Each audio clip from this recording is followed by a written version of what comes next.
Hi, everybody. This is Saad. A quick appeal before we begin today's conversation.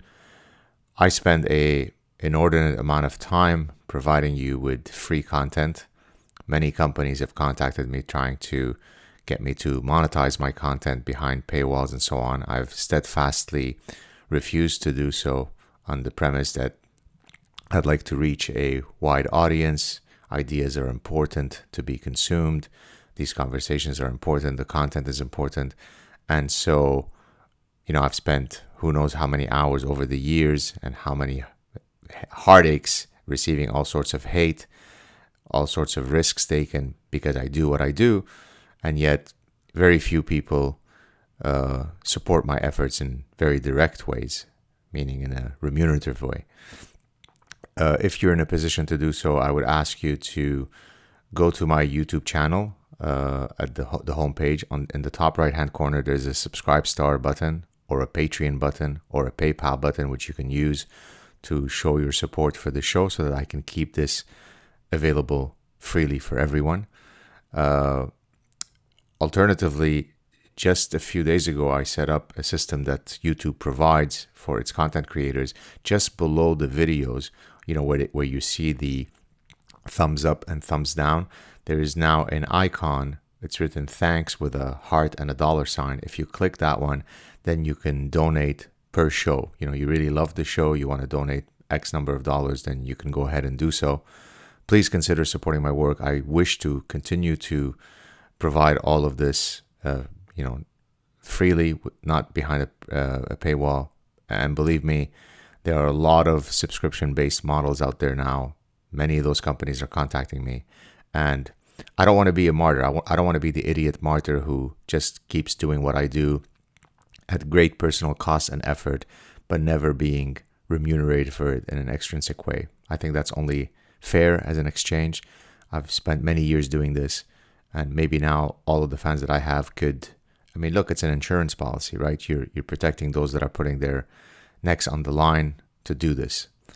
And if you are listening to this on one of the podcasts, I haven't set up yet a financial support system via the audio podcast, but you can certainly go to my YouTube channel, as I mentioned earlier, and donate in the same way that anyone else who's watching it via YouTube would have done so. So I hope that you will consider doing so, irrespective of whether you consume my show on YouTube or via the podcast platforms. Thanks again. And here's today's guest. Hi, everybody. This is Saad, the Sad Truth. Another fantastic guest today. I've got Professor Jason Hill, who's a professor of philosophy at DePaul University, the old stomping ground of Barack Obama, Chicago, that is. How you doing, Jason? I'm doing well. Thanks for having me. Oh, great to see you again. We held a chat. You were kind enough to invite me for a chat back in, I think, July, that ended up becoming a transcript of our conversation in Front Page magazine. So thank you for that. Before I cede the floor to you, I want people to know of your books. So you've written 5 books, and so let me just quickly read them here. I'll get to the latest one that came out today last. So there is We Have Overcome, an Immigrant's Letter to the American People. Maybe we should talk a bit about that at some point. Civil Disobedience and the Politics of Identity When We Should Not Get Along. Beyond Blood Identities, Post-Humanity in the 21st Century. And then your earliest book was Becoming a Cosmopolitan, What It Means to Be a Human Being in the New Millennium. And your book that came out today, What Do White Americans Owe Black People? Racial Justice in the Age of Post-Oppression. So let's begin with that provocative title. Do white people owe black people anything? Go for it. Well, they certainly owe them respect for their inalienable individual rights, and they owe them courtesy and respect. But I really wrote this book because there are a lot of what you so eloquently called in your book, The Parasitic Mind, a lot of ideopathogens floating around in our culture that is causing a lot of divisions. And one of the ideopathogens, I think, is this notion that white people owe black people reparations for slavery, or for what is thought to be the continuous repercussions of slavery, which are flowing inevitably some people think in the lives of Black people today. And I take the reparations argument very seriously. And in this book, I've examined the so-called residual effects of slavery that are still affecting Blacks, and every single disparity among the races is attributed to slavery. And I wanted to take those arguments very seriously, to systematically examine them, and then to debunk them and to show that they're not true, and to explain to the American readers and to readers across the world why reparations would be a bad thing, and to show that the foundations for Black freedom are to be found actually in the Constitution, the 1776 Constitution, and that reparations in some sense have been made towards Blacks throughout the history of this country, beginning in 1776, the Civil War, and I get into the 1964 Civil Rights Act, which I really, really analyze, and I actually call it a social eugenics movement, affirmative action, and Black studies programs, and all sorts of gestures that this country has made, towards Blacks. So whites owe Blacks a lot of things. Reparations is not one of them.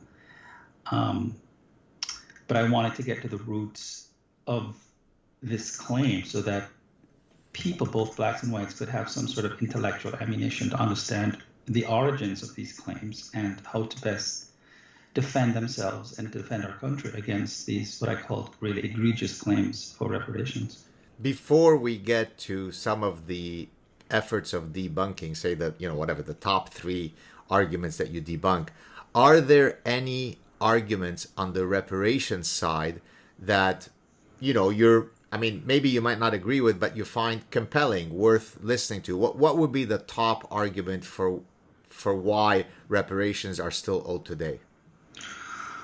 Well, there is, since the 1964 Civil Rights Act was passed, which brought full equality, Blacks full equality before the law, there still continues to be discrimination against Blacks. We could systematically point to systemic racism in one respect that continued after the 1964 Civil Rights Act, which was redlining.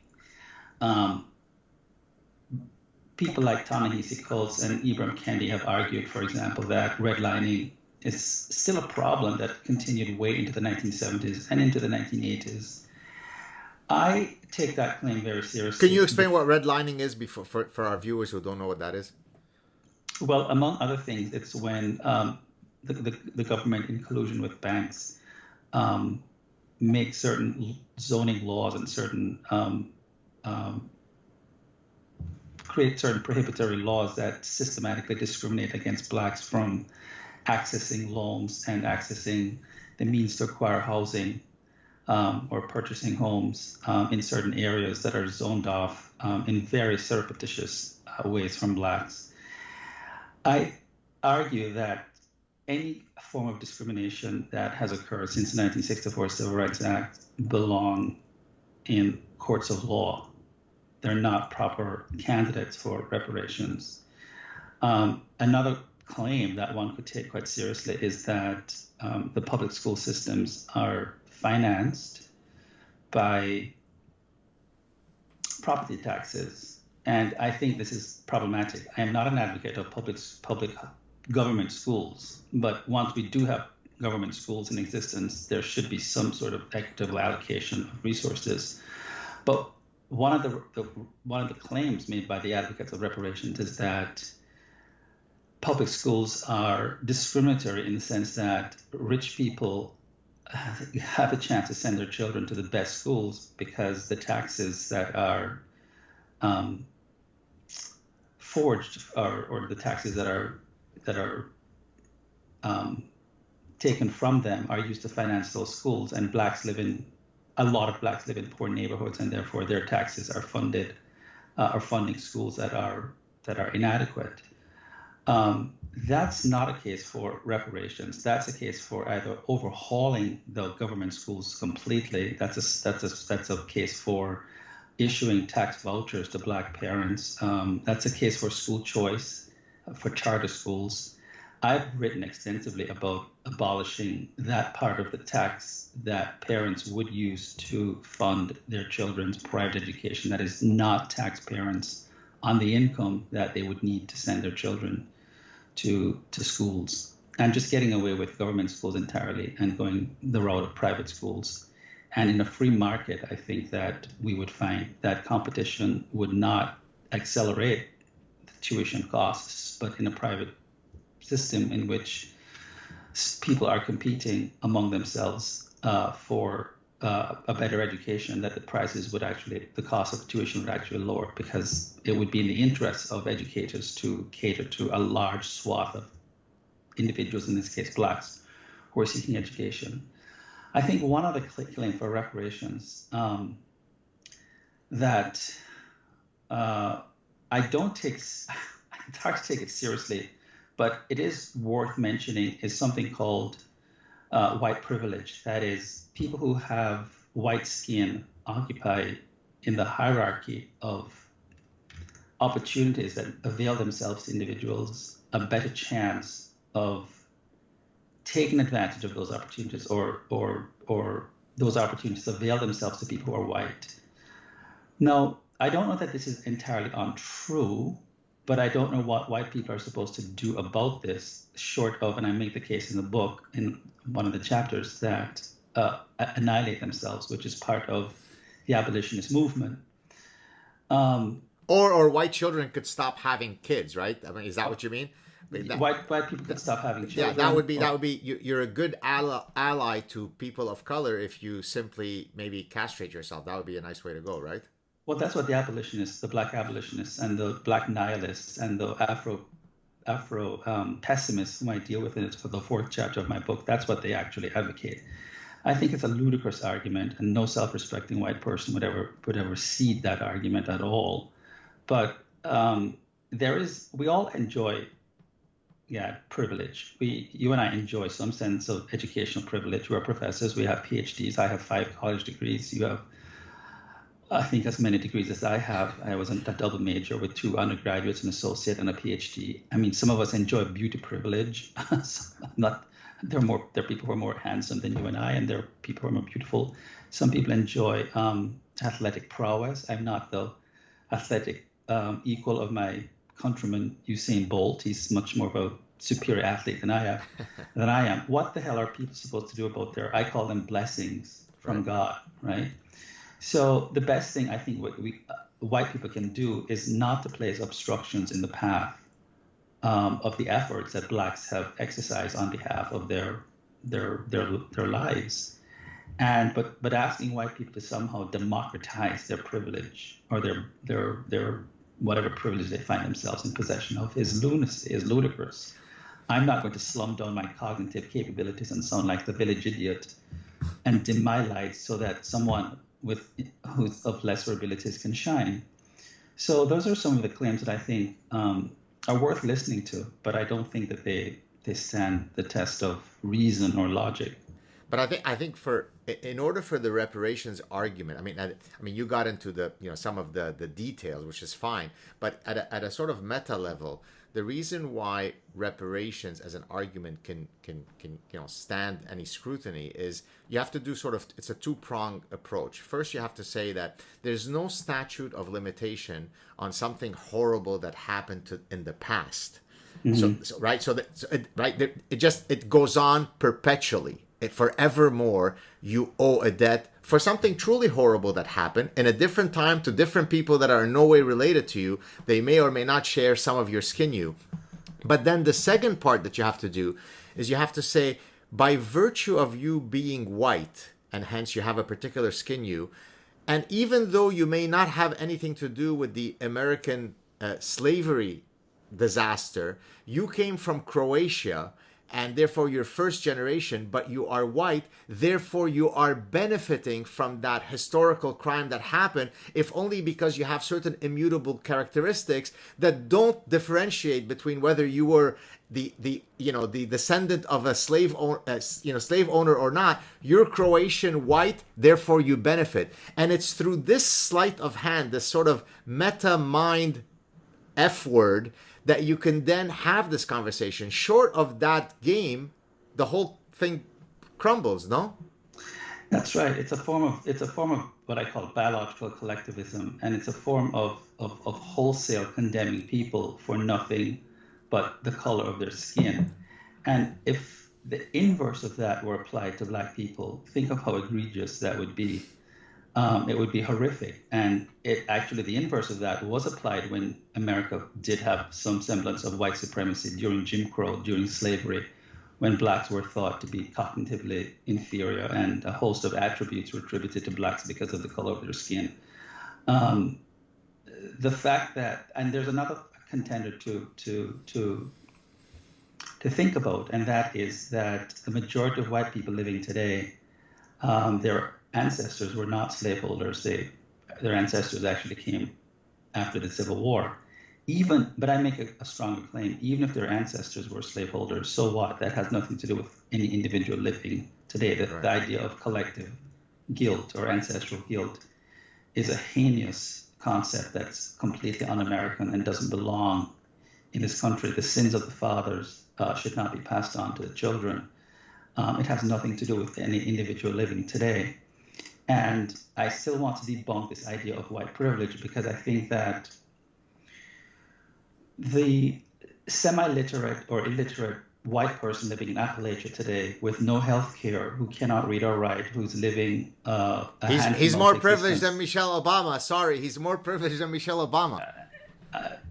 Well, I'm more privileged than that person, because I can tell you this. I have taught kids from the cornfields of Indiana, most of whom were in the Ku Klux Klan at Southern Illinois, who lived in trailer parks.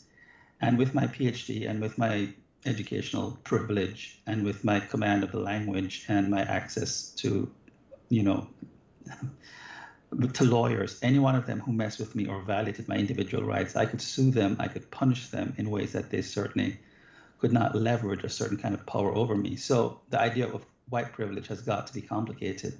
Middle-class black people or upper-class black people are certainly much more privileged than a lot of poor white people. So it's not to deny that some semblance of what we call white privilege might not exist, but to unilaterally apply to all white people and to imply that qualitatively they have, or unilaterally they have the same amount of power over all black people is pure malarkey. Yeah, no kidding.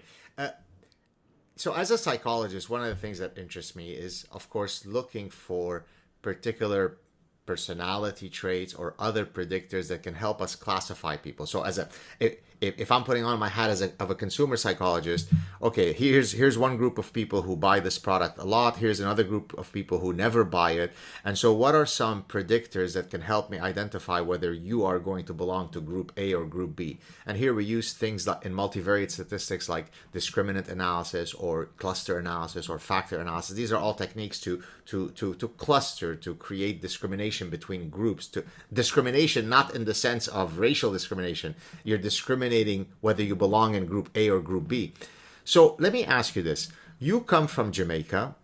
There's the unique random combination of genes that constitute Jason Hill. And you say, I'm not buying any of this BS. I'm not a victim. I'm a proud person. I stand with my merits and flaws. I'm not going to buy into this narrative. And then there are these other guys, Marc Lamont Hill and Ibram Kendi and Eric Dyson, all of whom, when I see them, my skin crawls. I detest their intellectual dishonesty so much. I detest the ethos by which they construct their existence. Mm-hmm. What differentiates? I mean, and the reason why I compare you to them, because you're both groups are supposed to be black people, but Thomas Sowell is with you, Larry Elder is with you. Are there particular personality traits that we can use to say whether people fall into the victimhood camp or into the I stand proud camp? Well, I think there's a sense of entitlement that goes along with victimology and a sense of power lust that pays. One of the things that has happened in America in the last 36 years since I've arrived in this country is that the far left has co-opted and expropriated the agency of a lot of black people. And the far left, no, let me qualify that. There is no such thing as the far left anymore. The left, because the Democratic Party today is just plain left. It's no longer far left. It is the far left.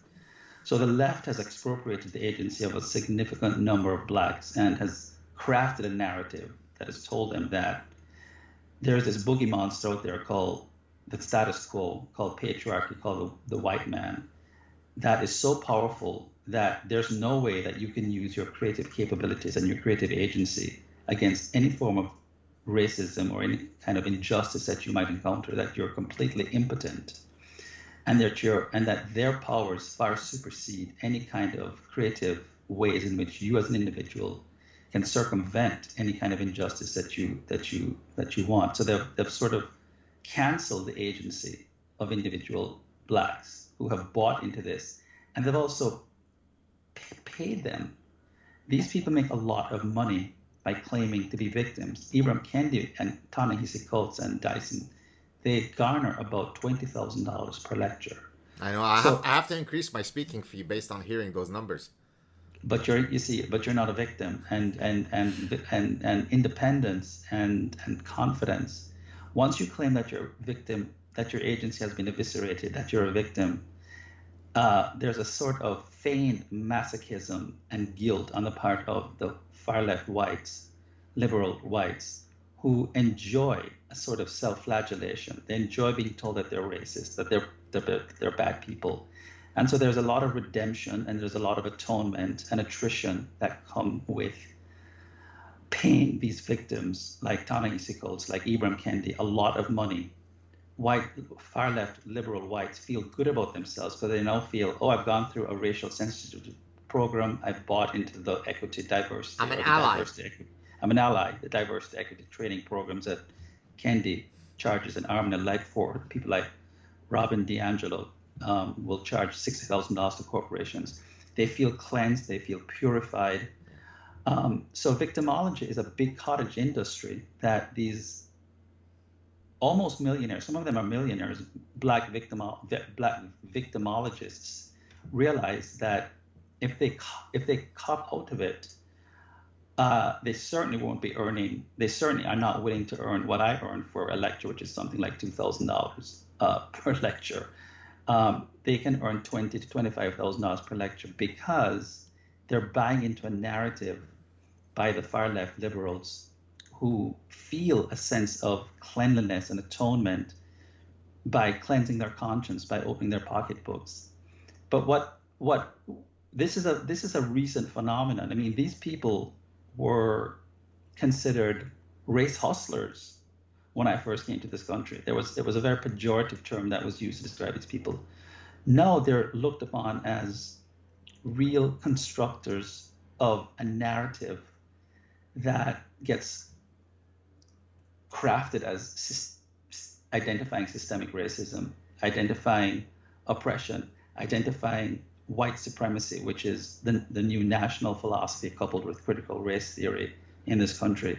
And they are the sentinels and the vanguards of a narrative that whites, liberal, mostly bourgeois liberal whites, have co-constructed with them. So the difference is that I don't believe in this kind of nonsense. I adduce myself as evidence of its sheer stupidity and its falsity. But they don't mind eviscerating themselves of their dignity, and they don't mind having their agency expropriated by the far left because they're after power. I think so. To add to what you just said and to answer my own question that I posed you, I think the people who fall either in the Al Sharpton and the Kendi and so on, or the Robin DiAngelo, I have greater derision for the white self-flagellating folks who play the game than the black grifters, because at least you could say they're opportunistic. They found a business opportunity, whereas the other ones are not only engaging in this, but there's a self-loathing element that comes with being white and saying, yeah, I agree with you, boss. I need a mentor of color to help me navigate through the world, right? But to answer the earlier question about what differentiates Thomas Sowell and you and Larry Elder from some of these black agitators or whatever you want to call them, or hustlers, I think it's dignity, right? In Arabic, and I often mention this word from Arabic, as you probably know, Arabic is my mother tongue. Sharaf in Arabic means, it's your personhood, it's your dignity. And as you know, in the Middle East, your honor is everything, right? There's this kind of dichotomy between honor and shame, and everything is based on standing tall and being dignified. And I think someone like you or Thomas Sowell is saying, whoa, I'm not a victim. I'm not less than you. I'm not better than you as a function of my immutable traits. I'm going to present myself to the world and judge me. Well, that requires dignity. That requires standing tall. And I think that's the difference between all the grifters and folks who don't play that game. I think so. I think that's right. And I think that it's a selling of one's soul for power. And it's because dignity is something that is, I think, is God-given. We all have intrinsic dignity and invalid worth and invalid value. But the lust for power and the lust for fame are far greater than standing alone. And also there is a sense in which there is it goes along with a new hatred and a new, what I call the new Americophobia, and a new desire to cancel out the Western civilization. We cannot, I think, separate this expropriation of Black agency and the co-optation of agency with a larger, darker movement that is at hand, that you pointed out in your book, The Parasitic Mind, which has to do with the cancellation of America, of Western civilization, in order to usher in, to change the DNA of the West, to usher in what I think is a really dark agenda, which is a Marxist, socialist, communist movement that will bring about a totalitarian state. You can't do that if you've got a bunch of dignified, independent Black set of Blacks who will not have their agency expropriated. You see, this sort of cancel culture, this erasure of agency, that is part of the victimology movement funded by liberal bourgeois, far left whites, is quite nefarious, because when you've expropriated the agency of these what I call these race hustlers, you've got them as foot soldiers, as buck privates in the larger army to dismantle Western civilization, because you bought them out. You bought them. Yeah. Well, what's happening I'm sure at DePaul it's no different than at my school. Are you guys getting every 15 seconds some new seminar that you have to attend? I mean, I'll start with me, and then you can fill in whatever your reality is. So it turns out, Jason, that until I took a seminar on how to interact with women and so on, that my magnanimous university taught me, I didn't know. I'm 57 now, but until I was 55 and I had to take a seminar to learn how to speak to people, apparently I was lost in a sea of misogyny. And then more recently, I've had to take a systems of oppression and intersectionality module, again, so that I could learn how to speak to here in Canada we call it BIPOC, Black, Indigenous, people of color. Because until I've been a professor for almost 30 years, because until I took that seminar, I otherwise wouldn't have known how to interact with the BIPOC. Now imagine someone coming with my background from the Middle East, and as you correctly pointed out, even though I have probably the highest victimology poker hand possible, given the reality that I faced in the Middle East, escaping execution as a Lebanese Jew in Lebanon, I'm not a victim. Yes, I was victimized, but what defines my personhood is that I've overcome my, childhood. That doesn't define me. It's part of my history. It's a regrettable part. I sometimes still have nightmares about it, but it doesn't define me. What defines me is that I stand tall with dignity and say, I've overcome. So do you face the same thing at DePaul, where every 15 seconds somebody is coming to the American, Jamaican, if I may say, gay man, and explaining to him about the systems of oppression and intersectionality? Well, it certainly happened 2 years ago when I'm radically pro-Jewish civilization and pro-Israel, and so when I wrote this article 2 years ago defending, praising Jewish civilization and defending Netanyahu's right to annex Judea and Samaria, and there was a huge outcry, and the students took over the building, and there was a demand for my resignation, for the university to fire me, and I was censured by the university, by the faculty council, and called a genocidal war criminal and an Arab hater, and all sorts of nefarious claims were made about me. And I was asked, they tried to put me into a racial sensitivity workshop, and all sorts of workshops which I steadfastly denied to participate in. And yes, I was lectured about how to address people and how to approach Muslims, and castigated for claiming that not all cultures were equal, because I dared to make the audacious claim that not all cultures were equal, and that Jewish civilization was an international treasure trove, because I also dared to look at the contributions that Jews had made to Western civilization, to world civilization, and argue that Jewish civilization and Western civilization are inextricably linked, and that, in my opinion, being a student of anthropology for now, I'm 56, from as far back as 12, I thought that Jewish civilization was the most superior civilization that ever existed, and that given a diasporic people's exilic existence for millennia, that the contributions that they had made and their ability to survive and linguistic national differences to survive intact as a people was nothing short of miraculous, and that they were an extraordinary people.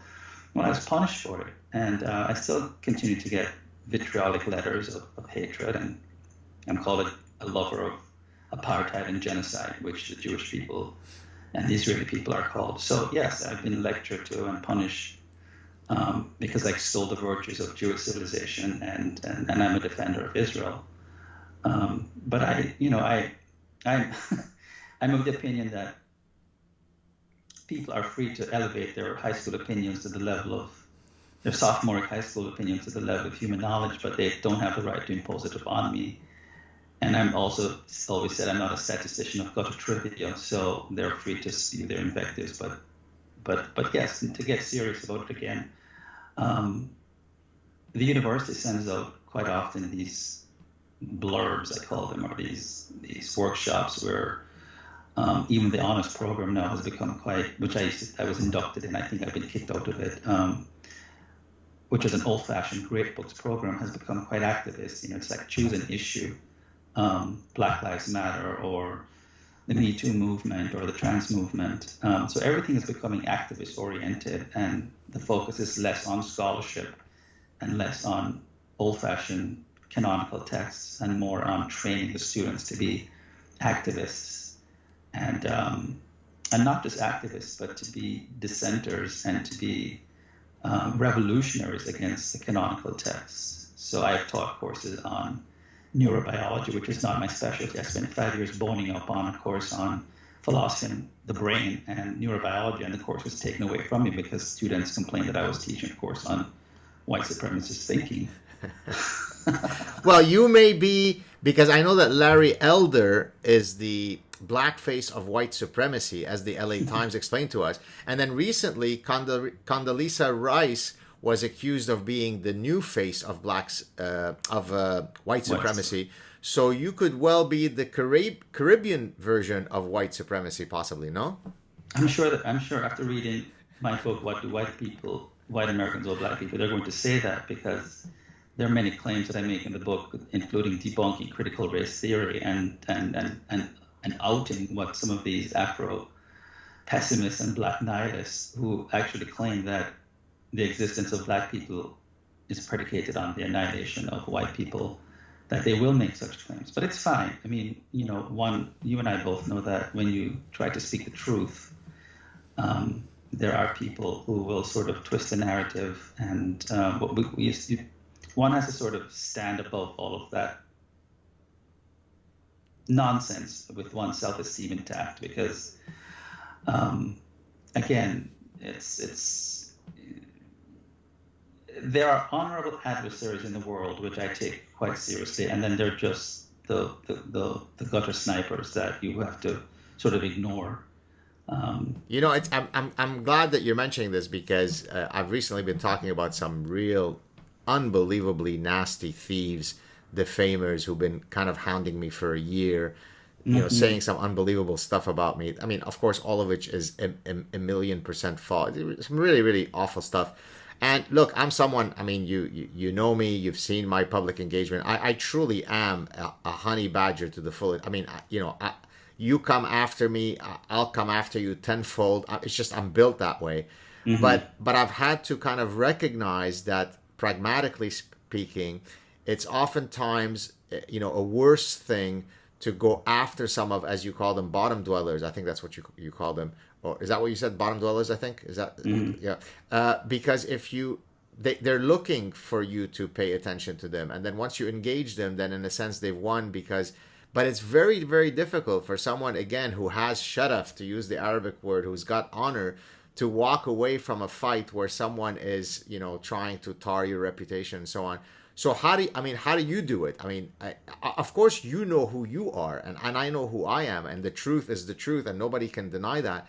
But do you ever feel as though it's hard to go, the proverbial like this? And if not, how do you navigate through all that venom that comes at you?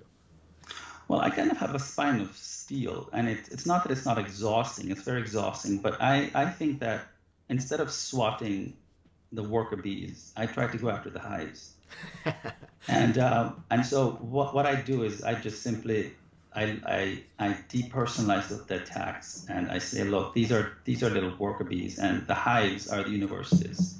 So I infuriate them by writing articles and writing in my books that we need to defund the universities.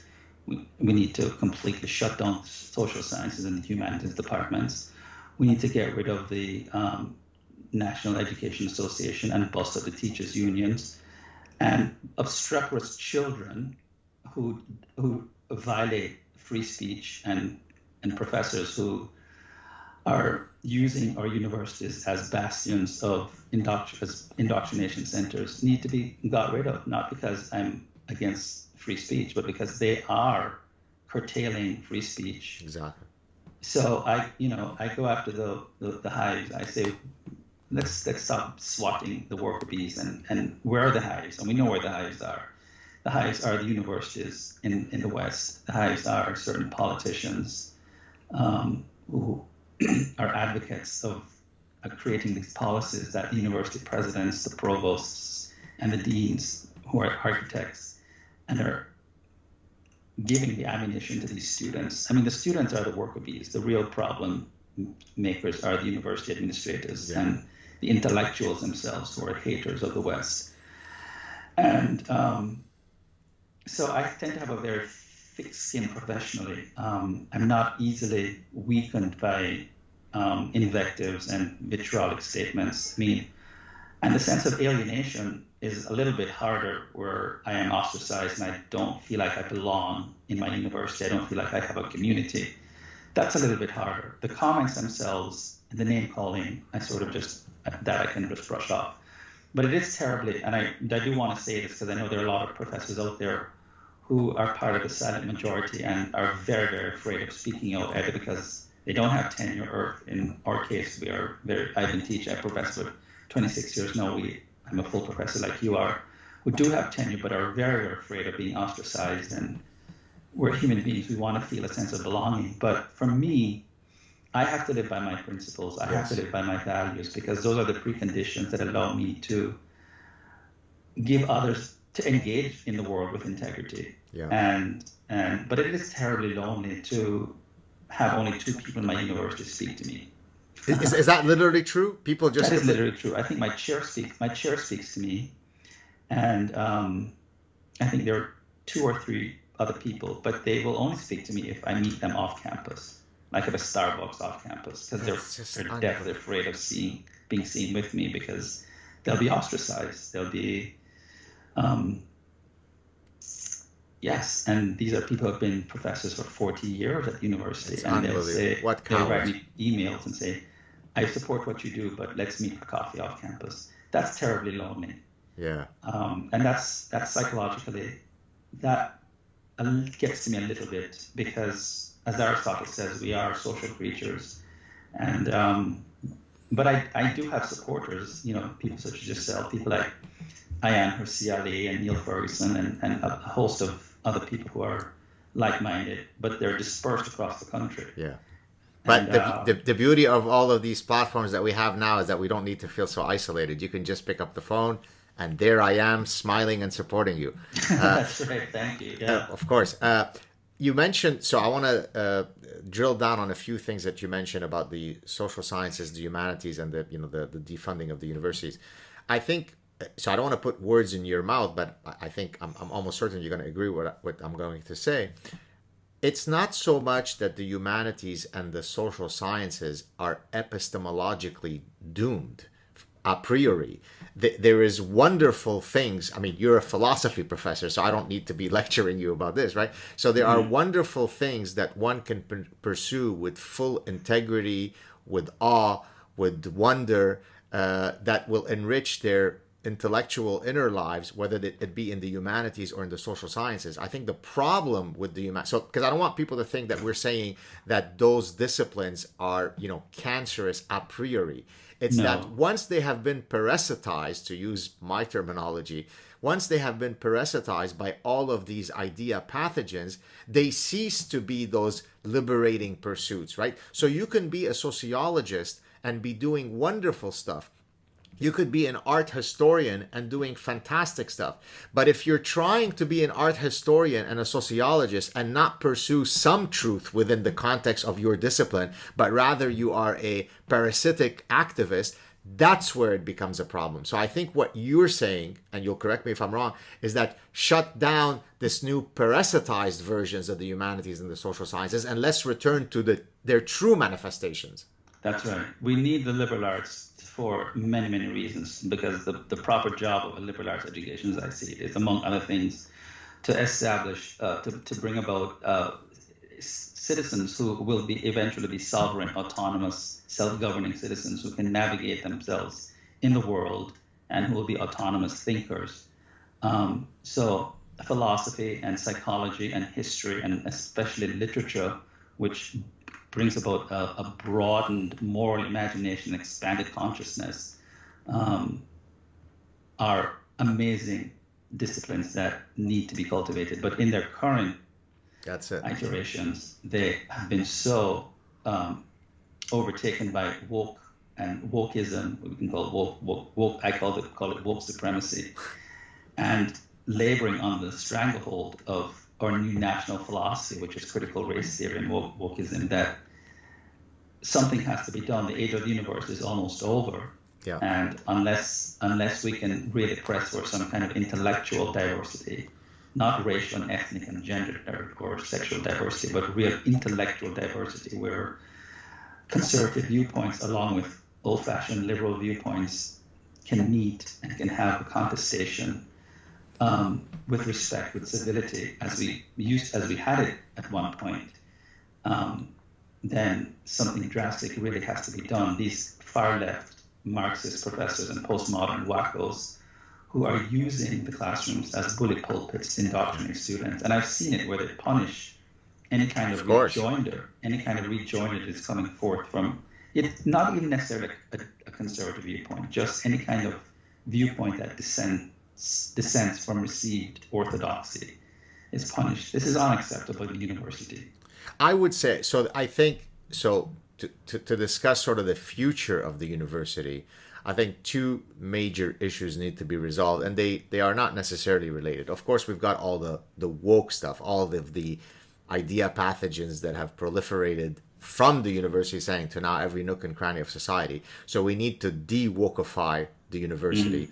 But I think there's a separate second issue that is perhaps, I don't know if it's as important, but certainly quite important, and that is the bureaucratic bloat within the university setting. So that's completely separate from the woke stuff, right? So for example, yesterday I put out a tweet because I was just so pissed off, where I said, here's academia. You set up a exploratory meeting to explore the possibility of a task force to start a commission to examine the feasibility of having coffee in the faculty lounge. So it will take us 680 meetings. It will cost $2 million before we decide by vote using particular procedural rules whether we should have coffee in the faculty lounge or not. Where in the same time that this is happening, someone has colonized Mars already. Okay, so there is a lack of velocity. There is a bureaucratic heaviness that really, I mean, I always, I mean, I'm saying it somewhat facetiously, but not really. You know, innovators is where they go to the university if they wish to die a quiet life, right? There's a story, I can't remember his name, I think his name is Peter Hood. This is a secondhand story, so I don't know of its exact veracity. But apparently he was a professor, and someone will probably correct me in the comments section if I'm wrong. As I said, I'm getting this secondhand story.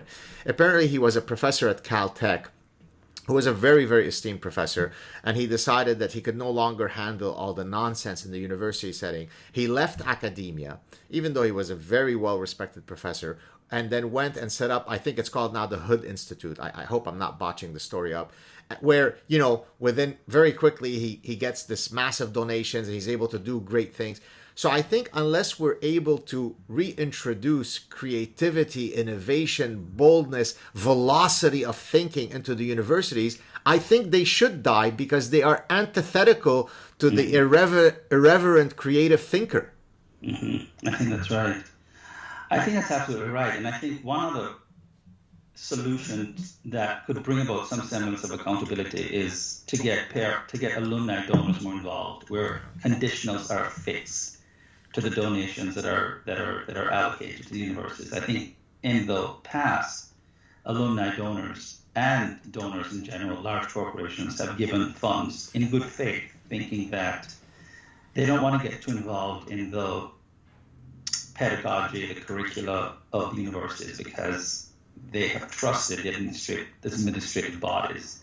But I think when parents are realizing that their children in gender studies are receiving unscientific educational models, they're being told that, man, I got in trouble because I said that philosophy is, according to Plato, the mother of all sciences. And I was told that men are giving birth to children, and I was reprimanded and told that when I said that when a man gives birth to a child, it's a trans man, which means it's a biological woman with their reproductive apparatus in place, and all hell broke loose.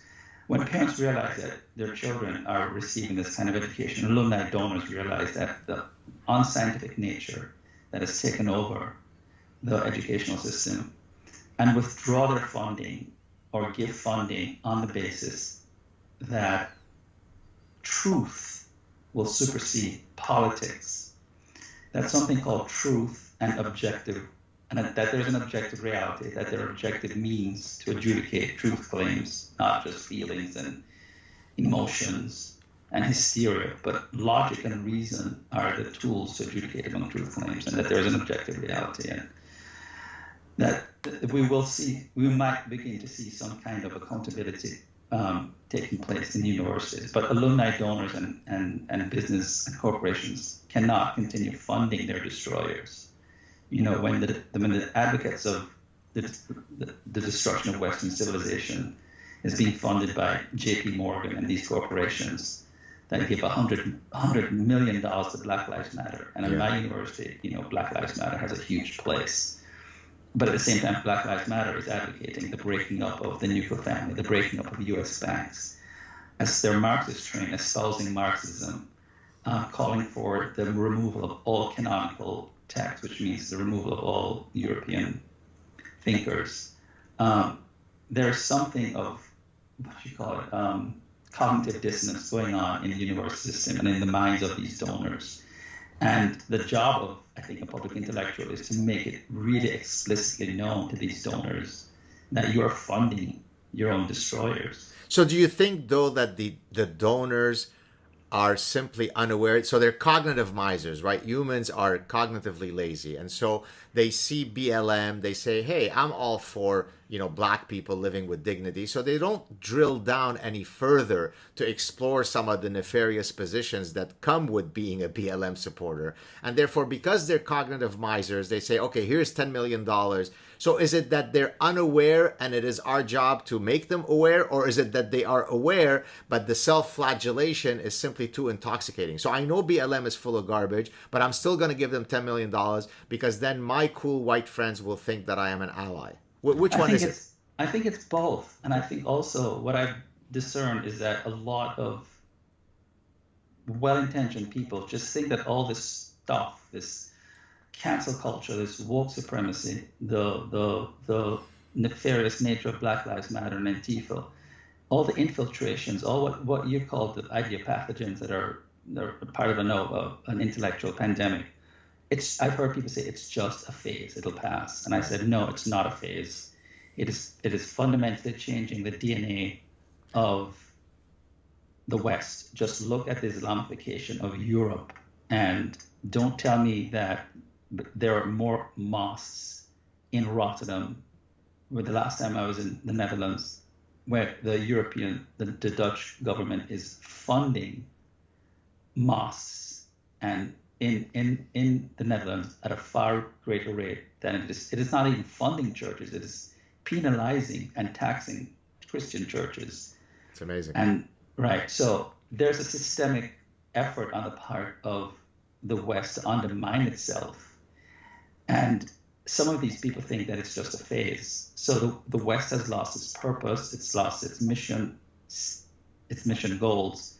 So it's a combination of both, plus the sense that people, I think a lot of people in the West, in Canada, in England, in particularly in the United States of America, cannot bring themselves to admit that there are destroyers within the hemisphere that really want to bring down the West. They just cannot admit that that sort of evil, and it is evil, really exists in people and is part of the DNA, the emerging DNA of this culture, that we are in the midst of an enormous culture war that is not weakening, that these people want them dead. They want to start a war on multiple fronts. They want a class war. They want the trans people want a gender war. A race war. They want a race war. Yeah. They want a complete, they're systemic nihilists. They want to destroy the foundational values of the West, of America, to bring in a new world order. And most people find that too horrific to sustain on a protracted level. Well, you mentioned earlier, because you were talking about Islamization and so on, so I got prompted the name Ayaan Hirsi Ali, which you mentioned earlier. So I've made this point on several occasions, but it's worth repeating here and getting your feedback to it. I've often remarked that some of the staunchest defenders of the foundational values of the West are usually immigrants who have buffeted at the panoply of other societies that exist, that could come and say, hey, the West, don't take for granted what you have, because your societies is not the default value of history. History is not made of freedom and individual dignity and so on. So you got Ayaan Hirsi Ali, you got Gad Saad. To some extent, you got Jason Hill, who, and I want to, because I wrote this down, I want to come back. You said Jamaica is the most homophobic country in the world. I want to drill down on this. So, you've seen other societies. So it's almost as if it's become incumbent on immigrants to the West who've been elsewhere to say, you better wake up and fight for this. Do you feel that that's true, that it's oftentimes the most vociferous voices in the defense of the West are immigrants? I think that's true. And Jamaica, I also grew up under a socialist regime and watched my country be destroyed by socialism at the age of 12, watch all the industries be nationalized and watch a brain drain occur in Jamaica, where the entrepreneurs and the industrialists, we used to call them industrialists when I was a child, leave for Canada and the United States and England. I think that's right. I think, and that's, it takes witnessing deprivation and complete atrophy taking place in one's native country and sitting back and realizing that it's the absence of certain foundational principles and a certain kind of philosophic system that would be needed, like freedom, like liberty, and but more than that, questioning why we need freedom. What is freedom a precondition of? Freedom is a precondition for survival. It is consonant with man's rational nature as a human being. Asking these philosophical questions and realizing that the United States is an unprecedented phenomenon. Its founding fathers got the right political system to match, this is the point I make in my book, they were the first to match the political system with man's rational nature. That the milieu, the political milieu that was created in 1776 matched the requirements of human nature. That is, we need freedom to exercise our reason to create what John Stuart Mill would call experiments in living.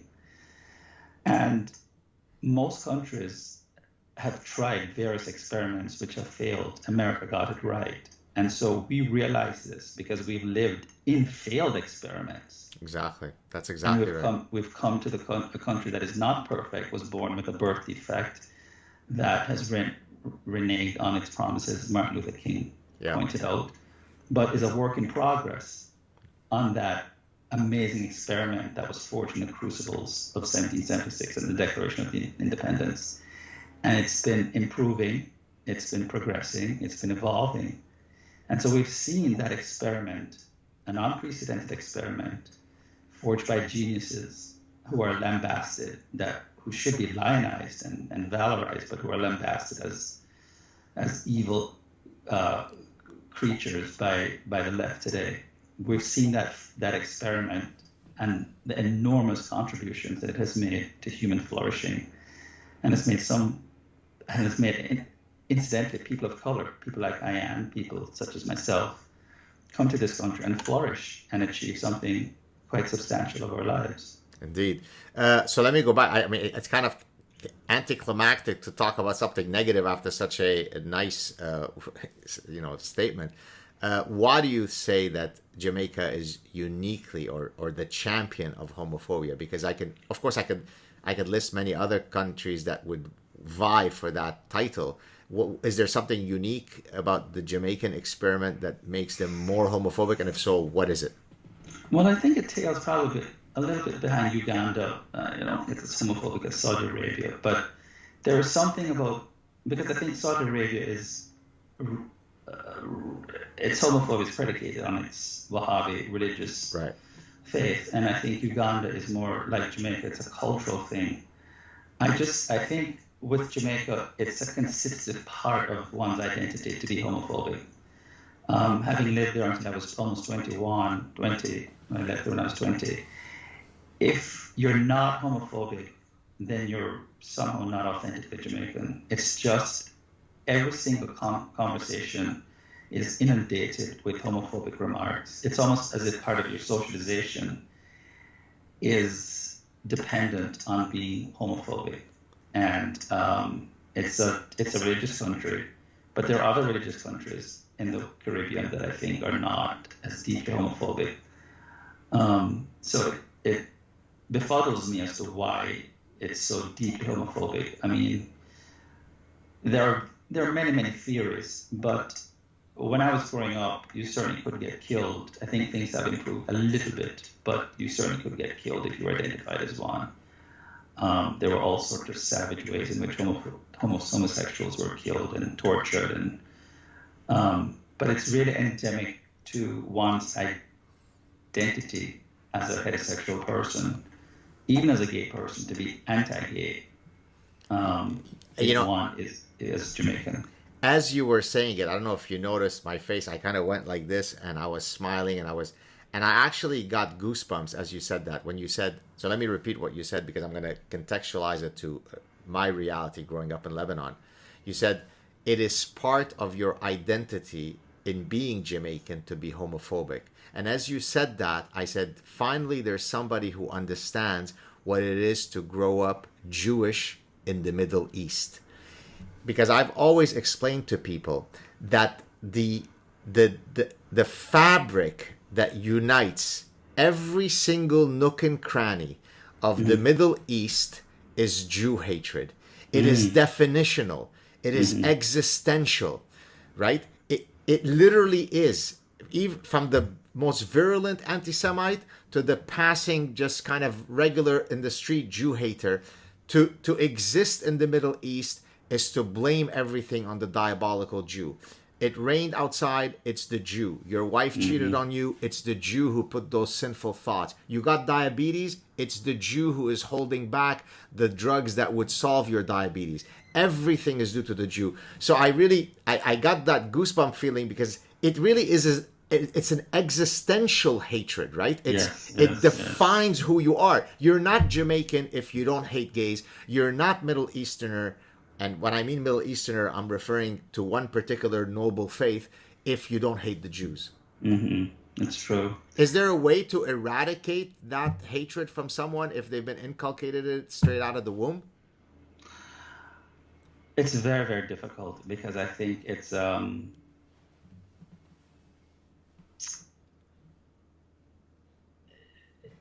not in a generation, maybe in a subsequent generation. Because in the case of Jews, for example, I think that one of the reasons, in my opinion, that Jews are hated is because it's hatred of the good for being the good. That is, it's hatred. Well, there's like a resentment for Jews being the discoverers of the law, of the bearers of monotheism. And I don't think Jews have ever been forgiven for being the discoverers of the law, of God's law, and of being I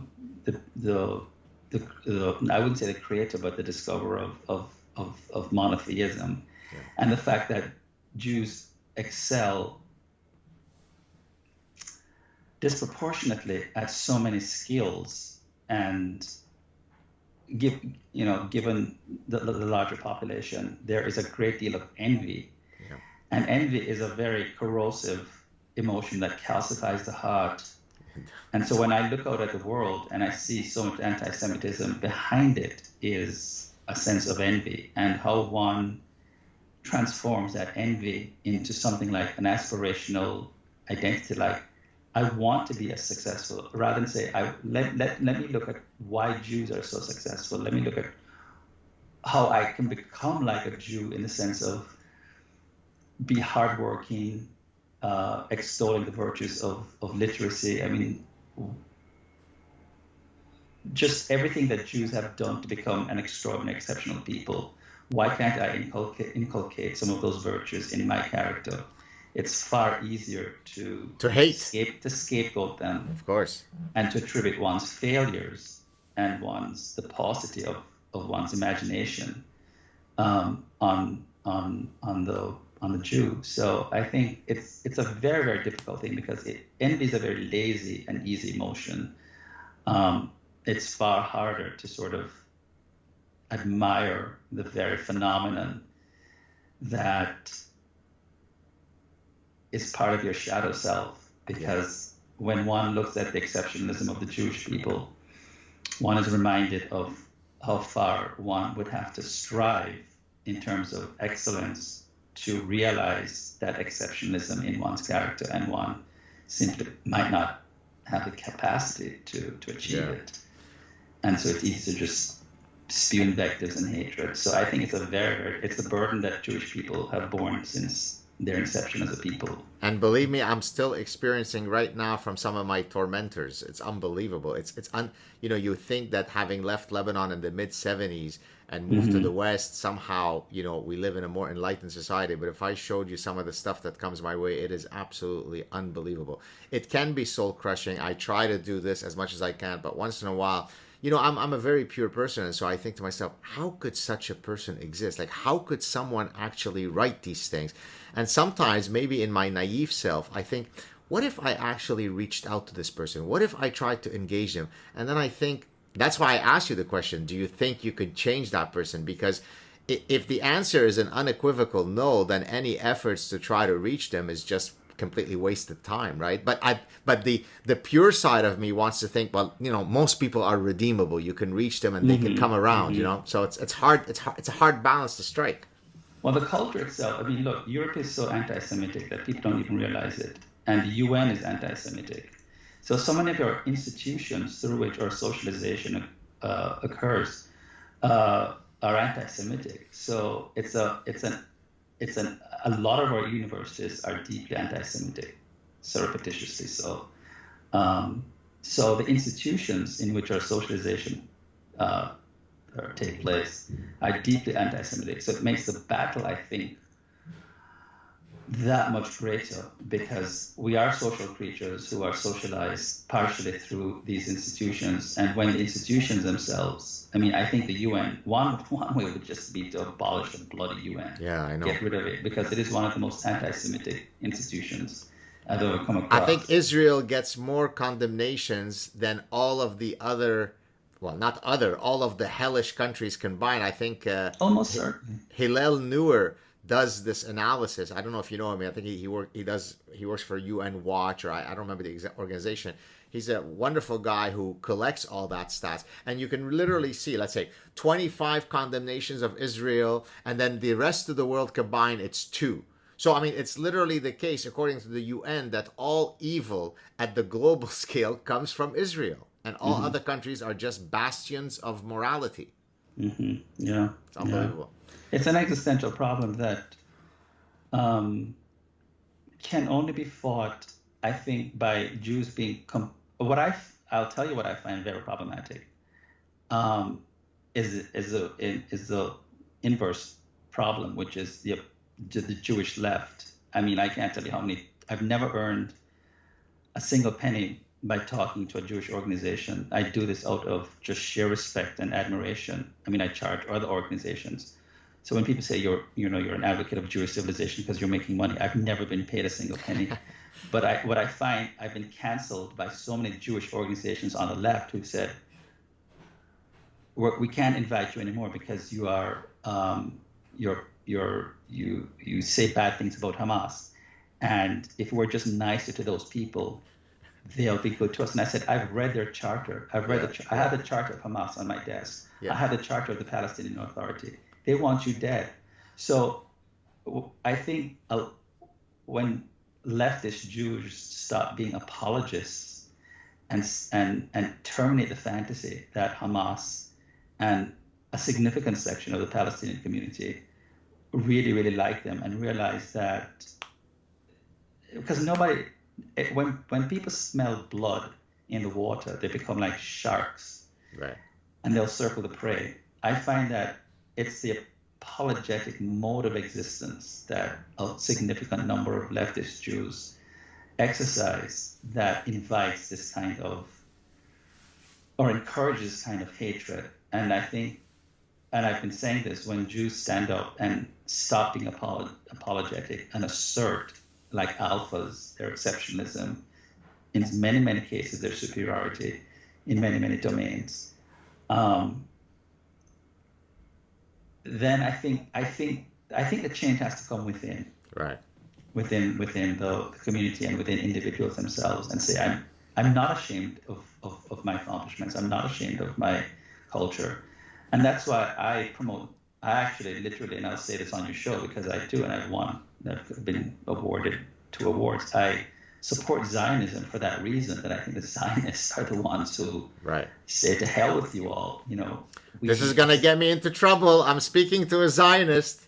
You're speaking to a Jamaican mixed-race Zionist who supports Zionism, because I think the Zionists are the ones who say Jewish identity and Zionism are inextricably linked. And if anything is going to save the thwart the anti-Semitism, it's going to be the strength, and it's going to be the unapologetic nature of the Zionist philosophy. I can tell you, just to support your story about getting canceled from leftist Jews, in April, I was invited to speak at this wonderful speaker series that is organized by the Jewish Public Library here in Montreal.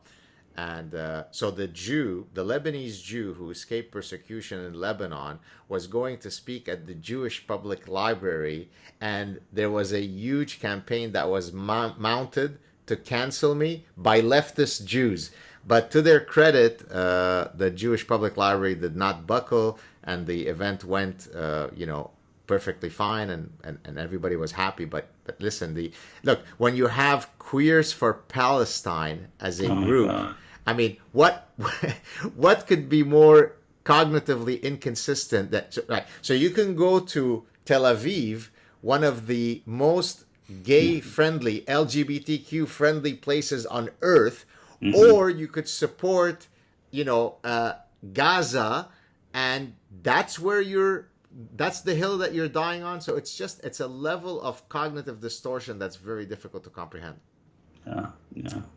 Let's end it on a good note. Do you have any sense of optimism regarding anything that we've discussed today? Do you see the tide turning? Do you see the fulcrum swinging the other way? Any good parting words before we wrap this up?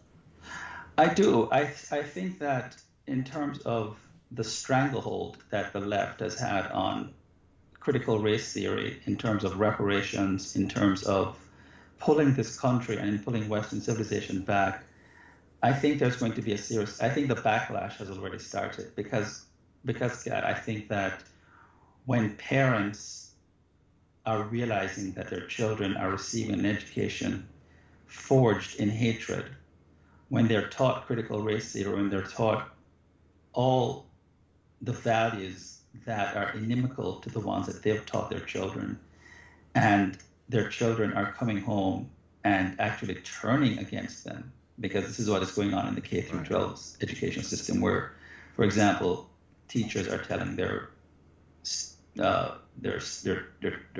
students to tell their parents, do not gender your child at home, because when they come in the classroom, we will not be gendering them. And then they go home and they're gendered. Parents are becoming horrified, and you see the outrage that is emerging on a grassroots level. I think the backlash has already started, and I think people are just sick and tired of being told how to raise their children. They've handed their children over in good faith to these largely government schools, but the private schools are becoming as woke as ever because, of course, there's money in wokeism right now. But I think the tide is changing. I think people are becoming sick and tired of having their conscience and their freedom of speech being strangled.